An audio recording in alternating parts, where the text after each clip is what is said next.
Hey, I'm Nick Evans, co-founder and CEO of Avocado, and today we're going to be looking at our AI and how you can use that to look at some of your past sales.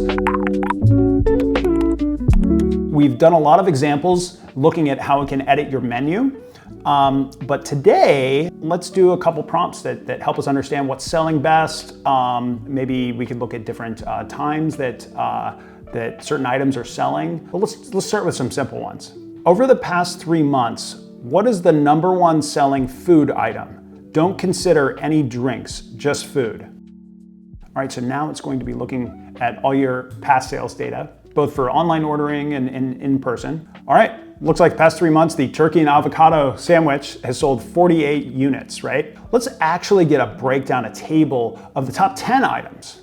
Actually, can you give me a table of the top 10 food items for the past 3 months? Now, I already know this is all demo data, right? This is our fake restaurant, Brewed Awakenings. So the information that we get back may not be as rich as a real live production restaurant, but we'll see what it comes up with. All right, enough food orders for 9 items, right?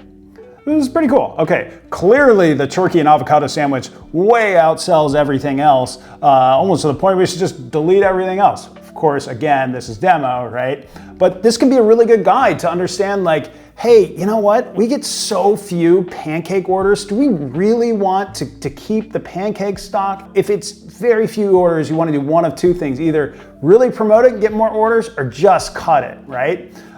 With our system, it's really great that you're able to not only see your top orders, but see those kind of underperformers to tighten up your operations, or at least help you know that there's something you should do with those.